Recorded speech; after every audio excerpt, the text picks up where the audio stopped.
Welcome to episode 3 of the Grounded Seeker podcast. My name's Sam. Today I want to talk about the topic of surrender and why it feels impossible with trauma.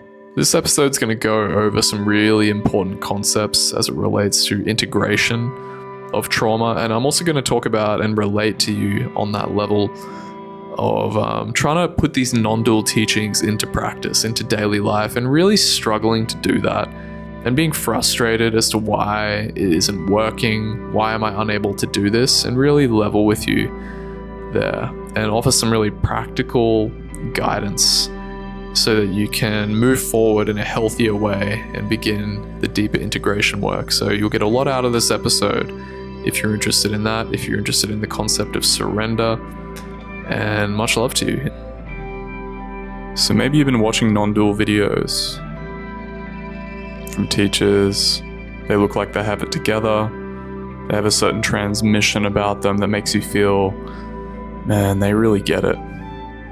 Maybe you've read books on non-duality, suffering, the end of suffering, and maybe you picked up the message that ultimately you need to surrender to life.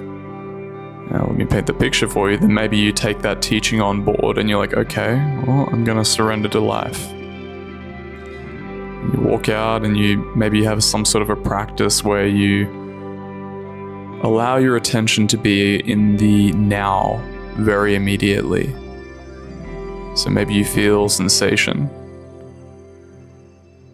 And maybe you hear sounds. And maybe you just walk about through life in this immediacy of the now.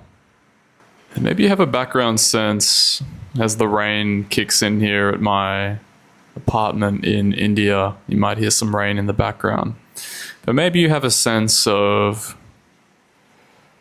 yeah, if I just surrender enough, then I'll be so absorbed into reality so that all of my suffering will sort of be taken care of in that surrender. I'll be liberated and totally in union with the experience of reality, not separate from reality, if I just surrender hard enough. And then what we experience is this frustration, this pendulation between allowing ourselves to do that and then experiencing emotional discomfort and emotional discord that shows up in the body as like something like maybe social anxiety, something like a frozen emotion in the body, like a really strong blanketing sense of a frozen emotion. And that can be incredibly frustrating because we're employing this practice of surrender. And then time and time again, we're shown when that happens, we experience these painful emotions, that there's this pulling back effect that happens. There's like a pulling back where this meta awareness comes online where you realize that you're not feeling okay, that you're feeling uncomfortable, that this is a really difficult, painful situation. And it's very triggering on the nervous system, activating us into a freeze response of some degree or a fight or flight response where we're feeling anxiety or consistent anger and rage, upset. That's really challenging for us to deal with. And then let's add in this extra layer of doubt that comes into that says, I should be able to be doing this. I'm a serious meditator. I've been practicing for so long. Why can't I just surrender to life? Why can't I just give myself over to life like all of these non-dual teachers are telling me to do? That they're clearly doing it right. And, I read the comments on YouTube videos sometimes and they're doing it right. Seems like people are getting it. Seems like the top voted comment is like in agreement with what this teacher's saying. And for some reason, man, like this pain that keeps coming up for me is so difficult to be with and experience if I just let myself and give myself over to life. It just doesn't feel tangible for me, right? So, yeah, Speaking from experience, this is something that I've been through, and I want to become a lot more educated on that now. So I want to go into it with you a lot and just really connect with you on a heart level and give you some guidance here as to how you can move forward with this whole notion of surrender. And, with trauma in mind. So if you haven't acknowledged that maybe I do have some traumatic material coming up yet, then that's the first place to start. Sometimes, and I reflect back early on my experience, more so like 4 or 5 years ago, when I was first getting started with spirituality, I had this idea that a spiritual person shouldn't be someone who experiences trauma. Although I did know that I was experiencing the painful emotions, there was still this little extra subtle layer of, but I'm not fully allowing myself to be and meet myself where I'm at. So to say, I'm experiencing negative emotion, I would have been hesitant to say that to people. So just acknowledging first off that yes, like I'm if I audit my life, I'm frequently getting dysregulated in situations. Like I'm frequently getting dysregulated in social situations. I'm frequently getting dysregulated in the workplace. I'm frequently getting dysregulated in my relationships, even though I have this meditation practice and I've been practicing for hours and hours, maybe for years. Okay, let me just meet myself where I'm at. If you can just soften in so fully into what you are already in this moment with all of your accumulation of practice and whatever you've been doing, and just acknowledge and meet yourself exactly where you're at. That is the biggest act of self-love, the most profound skill you can cultivate, to meet yourself where you're at. In all of your messy humanness, this is where I'm at. So until we do that, we might be sort of self-flagellating, like beating ourselves up a little bit if we can't surrender. Because if we just acknowledge it, look, I'm human. I have these difficulties in experience. Then when we sort of quote unquote fail to surrender to life in our mind's eye, then we're not going to beat ourselves up as much, right? We just say, okay, I'm only human. This is where I'm at. So from that fertile ground of radical acceptance of saying with as Tara Brach would say, a gentle yes, just having that gentle yes to everything in our experience, we're going to be much better off. Okay, so mechanistically, I want to talk about what is going on here with this attitude of surrender, this philosophy of surrendering to life, and why it's so difficult with trauma, why we feel like we can't just fully let go into the midst of everything. It's because trauma exists in the system as a protective mechanism. And the effects of trauma, our nervous system doesn't feel safe in given environments. So for example, let's say that you've been meditating for some time, you've been on the non-dual awakening path or the awakening or spiritual path, and you go into a social situation, because in relationship, these triggers tend to get triggered the most. And we're like, okay, I'm going to do the teaching of surrender here. I'm going to practice surrendering. And lo and behold, someone comes up to you who has a particularly difficult energy. For example, like they're very loud and expressive of a lot of emotion. So they might be potentially angry at you. So your nervous system interprets this person as a threat. I've got to get away. I've got to get away from this person. And that feels like a frozen energy in the body. Okay, then we apply the non-dual teaching. All right, let me just surrender to this frozen emotion. Let me just surrender to this. So you might feel it. And again, there's that in and out effect where you're sort of in it and then you're out of it. You're in of it, then you're out of it. And you're sort of pendulating back and forth, and your nervous system feels deeply ungrounded, and that can feel very punishing on the system. So can you see how if you dial in with me here, if you feel this out, when we're trying to surrender amidst a trauma response, the nervous system is literally creating separation because it does not feel safe in that situation. So it is incredibly difficult for us to surrender when our nervous system is set up in a way that it is creating separation. You could say this is a lack of trust in God or the universe, because painful and adverse experiences occurred to us in early childhood. This is about trauma. So the non-dual teachings aren't going to cut it here when we're talking about trauma. The non-dual teachings that say, yep, just surrender to life as it is. At least they didn't work for me. Surrender to life as it is. Just give it over to God. Let go and let be. That doesn't work. When we're experiencing frozen emotion, we're coming into contact with deep, contracted energies. And they're serving to protect us by creating that separation where we feel momentarily that we need to stand apart from the experience to protect ourselves from threat. So going back to that angry person example with the loud energy of anger, if we're in that social situation, surrender would not work there because we're experiencing that deep pendulation. And then ultimately, until we integrate that part in a deep, sincere way, we're just going to keep encountering that same software over and over again. And we'll keep telling ourselves, oh, I just got to surrender harder. I've just got to meditate harder. And then I'll finally be able to just somehow transcend this frozen reactivity that keeps occurring to me. Now, I'll tell you, I tried that personally. I remember really trying to take these teachings on board.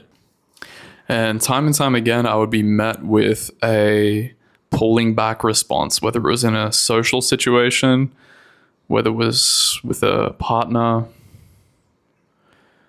No matter what the situation was, if that intense energy flared up in experience, often like a freeze response, there would be that dualistic pulling back sensation that would happen, where it felt like, I was metacognitively analyzing the sensation, or like pulling back from the sensation and trying to strategize in a very dense cyclical loop in experience that felt very quick, non-verbal, and distancing and very distracting in experience.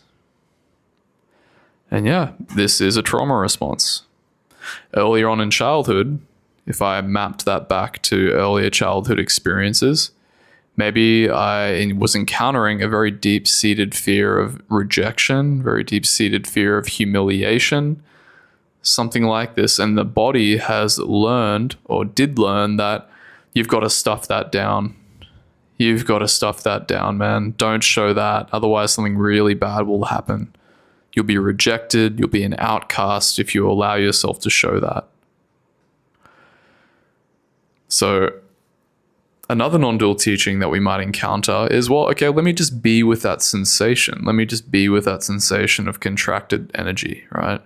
I'll just feel.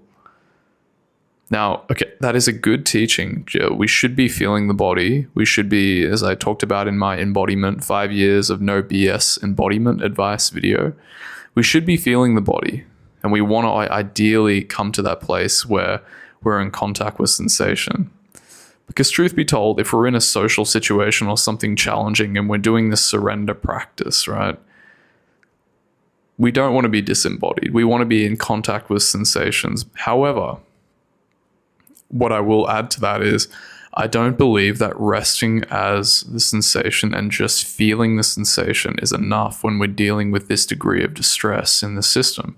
We need to come at it more accurately and compassionately and with good skills, good skillful tools to be able to unravel this condition. Because if we put it like this, essentially what I believe is happening is it's like we go into these situations and we're trying to surrender. And then meanwhile, our nervous system, which is perceiving the world through our sense gates, through our eyes, through sound, it's perceiving the world at a very high, efficient rate. So it's like we walk into a gathering of people, and before we even know it, before we can even cognize what's going on, our system is interpreting what's in front of us. And it's like a CD-ROM, like a CD is being inserted into the computer and booting up a program before we can even do anything about it. And then before we know it, our system is overwhelmed with emotion. So it's good to be in a state of deep feeling of that occurring. But the mistake would be to not process what happened. So, and let's be really pragmatic here. It's very difficult to, we can't always be processing things in the experience. So that's why the next best thing we can do is to just feel. Now, we might get to a point where we can feel and then we can even process in the moment if we get a little window of opportunity or something like that, or maybe even in the moment if we're quite efficient with it, or we just have some sort of resourcing skill, which I'll get into a lot more with future podcast episodes. We're going to get into how you can resource yourself in these sorts of situations. But that's why I think it's important that we need to create somewhat of a trigger journal, some sort of a process of mapping out our experience. And that's what I'm going to be doing with people over 90 days. I want to work with people to map out the most consistent and painful triggers that are arising for them and employ a lot of these awareness-based practices, nervous system regulation practices, and deep somatic shadow work and transmit those skills from what I've learned to people on how we can work and integrate these frozen parts so that things like surrender and total, union with experience and authenticity and a regulated system become integral in our experience. So yeah, we get triggered. What we can do is we can take note of that with an attitude, like I've mentioned in previous podcast episodes, of, oh, wow, what was that about? Studying ourselves like a movie character. Why do I act the way that I act? Why do I do the things that I do? Where did I learn that? Feeling that deep in our system, rather than using the non-dual sort of bypassy effect where we're like more or less bypassing. We're feeling sensation, we're being earnest in our practice, and we've been told by teachers to do this, but we're missing that extra element of deconstruction, of feeling at the level of the body and doing the somatic work to unravel these conditionings that are driving our life and creating tremendous amounts of suffering that will simply not go away by continuing to meditate and doubling down on our practice. We need very good strategy here. So if you're relating to this whole notion of surrender, maybe, and you're meeting this resistance to life where you're getting triggered, you're getting contracted, maybe you can reflect on your experience right now. Where is it that I am trying to apply these non-dual teachings, or these like really deep awakening focused teachings of surrendering to God? I know even in Christianity, they talk about letting Christ take the throne of your life. These sorts of things, these sorts of surrendering acts. What are those situations where I do that and I consistently fail to quote unquote surrender to that experience? What about in relationships?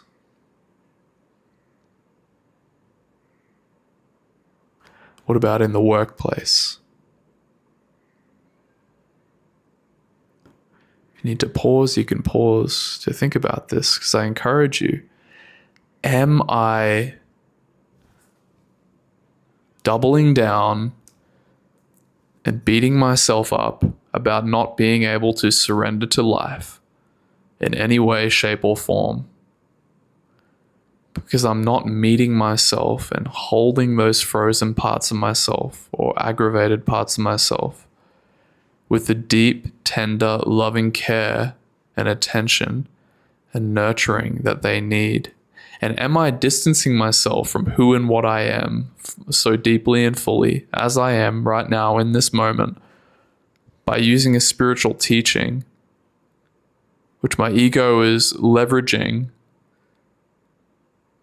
and then using to beat itself up when it can't hold itself to this impossible standard of surrender, when it's dealing with this very primordial conditioning that's coming up consistently for it? Because if we peel back the layers, if we feel that sensation and get into the mechanics there, I've already mentioned that there's a sort of pulling back effect. Like, what's going on there? What's that pulling back effect? Let's really look at that. Because again, the non-dual teachers will keep telling you, man, just keep surrendering, just keep doubling down, and eventually something will break through, right? Well, maybe that's just how my mind interpreted it, but I would wager that sometimes people do pick up on that in that way and transmit that message to people. Well, if we look at it and we deconstruct it, right, we've got a painful emotion in our experience. Okay. If we slow down and if we give ourselves permission to feel that, what we'll notice is that there's a whole program, a whole CD-ROM program there that's being booting up. And again, it was accrued in childhood, so it might be very young, very innocent and young program. And if we meet that program, you might uncover, as you feel your way through its parts, if we do parts work, which I would do with people, we look at the different parts and the different motivating factors behind these energies in experience so that they can integrate. We notice that it might be constituted of a frozen energy. There might be 5 or 6 parts there. One might be saying, if we use that example of anger, a loud person approaching us at a party or something like that, and we're really afraid of those sorts of energies, maybe one part would say, I've got to get away. Another part would say, this is too much. Another part would say, I'm terrified of conflict. Another part would say, just run, just get away from this person, they're scary, and other people are going to see you be humiliated. Right, so we can meet all those parts. And as we meet them, we feel like they're actually being met. If we're giving them the safety through the process of somatic shadow work by creating a safe container around these energies, if we do that skillfully, if we feel those parts, then what they will begin to do is they'll begin to integrate once they're fully acknowledged. And we can choose from that place, almost reparent and rework with these parts by feeling out a different schema, a different process, a different way of orienting when that experience arises again.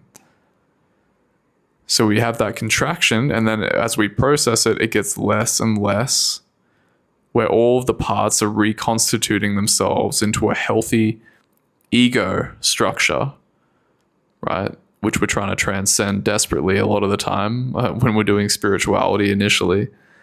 But then it becomes about dropping deep, deep down into the heart and fully accepting ourselves as we are.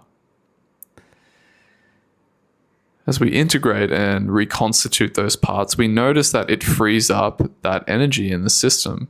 It's no longer bound up in this deep, frozen response.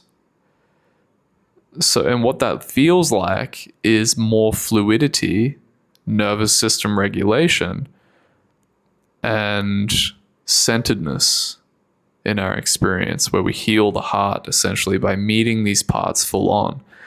And from that place of fluidity, we're not running that script as much anymore, where we're recycling experience, we're recycling over and over again these non-verbal and unconscious programs that are running online in the background of that frozen energy, because we've slowed down enough by either, writing it down in a trigger journal, and then we're feeling it in direct experience, and we're pulling the parts apart and integrating them so that they're not so erratic, where we're not in this state of pulling back and observing the experience.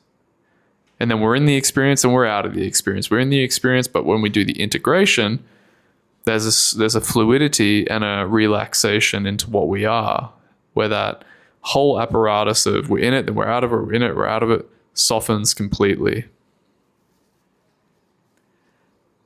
And especially when we choose a different schema of how we want to show up in that situation, once we've acknowledged and we've seen those parts, we can then gently have an intention to choose who it is we want to be. I call this like a counterweight to that experience. So let's use the example again of that being in a loud gathering with a lot of people or something, and somebody really loud and eccentric approaches you, and you're scared of those eccentric energies. It's like, okay, the parts that I was afraid to integrate, that are feeling like frozen emotions that are non-verbal and very painful, I've now been integrated. So that I've got to get away. This is too much. Run away. I'm going to be humiliated. All of those parts have now been seen. And we've gently chosen an intention to, okay, I want to show up with this person with the allowance for them to be what they are. And now that I've processed that fear of humiliation, I can feel my own center more. I can feel that I'm valuable as I am. I can feel that I can just be my authentic self, and I don't need to adjust or pivot who I am. And there's a sense of groundedness and security within my own strong sense of self, because I've integrated the parts that feel like I need to please, validate, or hide my authentic emotions with this person. So now I feel more centered in my experience. There's more fluidity, and I'm not in that loop, that really painful in and out loop. And I can choose to be in my center. Right? I've chosen that new schema. This is how I want to show up in these experiences. So we have that gentle intention. And then with that gentle intention to be what we are, we access a deeper regulated nervous system. Our nervous system is more regulated. And then surrender feels much more natural. Where rather than fixating on this idea of I need to surrender to life, I need to surrender to life, there's no problem with having a little bit of intention there as well. Because that's another warped idea, I believe, where that's something I experienced, where I tried to fixate way too heavily at some stage on this idea of like, I've got to surrender so fully to life. And that's taken various manifestations in my life. For example, when I went traveling almost probably about 8-9 months ago now, my goal was to just surrender to life and let go and let be, let God just guide my life, right? This was a more later manifestation. I'd tried a lot of this surrender experiment earlier than that too. But what I found when I was traveling was I would go into these painful situations and I'd be like, okay, man, like, I'm just going to surrender. I'm just going to let go. And then I'd be walking down a street in a foreign country and so much new things being attuned to in the experience that it was just overwhelming on the system, where I was like surrendering into the frozen energy, just trying to let go and just be with what is. But there was that, a consistent pendulation of experience where it just felt like very depolarizing, very polarized experience. It's incredibly uncomfortable, where the only thing that would work to calm down those polarities was the integration work. So that's really important work to do. So that's what I would say. It's why it's so difficult to surrender to experience. Now, truth be told, I don't know. Is there like some non-dual teacher out there who is like deeply surrendered all of the time and they're free falling in experience constantly, where they're totally transcended? I keep that door open. I don't deny the non-dual teaching. But what I'm saying is, I believe we need to do that deep shadow work. Otherwise, we're really going to struggle to get to that place. I've heard teachers like Angelo DeLulo, for example, say that people who have really woken up have done a significant amount of shadow work. So this just isn't me just speaking about my experience. I've also talked to other teachers. I keep seeing it over and over again. You know, the non-dual teachers you see on YouTube, in private conversations, they also encounter these energies as well. The people that you think and you look up to who look like they have it all together. I'm not going to name names, but they're just human. They're just human. They're not these supernatural life forms. You know, I'm reminded of Jeff Foster, who has been an excellent leader in this space of authenticity. He was a non-dual teacher for many, many, many years, and he met all of the non-dual teachers, everyone who paraded these images of perfection, of, they're surrendering, they're in complete union with God, with Source.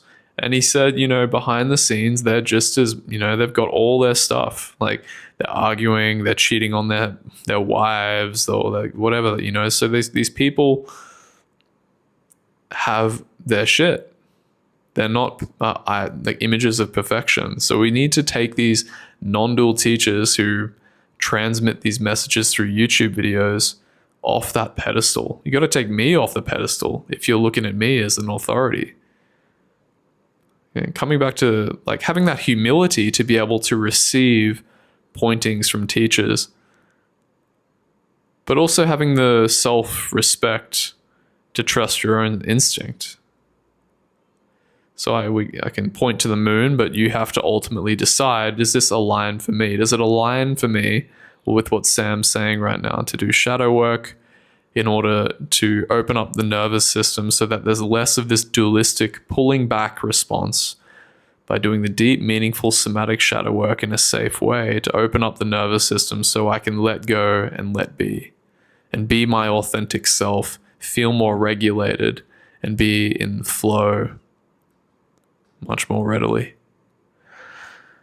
Okay, guys, I hope you enjoyed this episode. Again, I will be releasing a 90-day program for people to do somatic shadow work and learn the nervous system regulation skills. I'm still putting it together, so I really want to support people heal and integrate their hearts.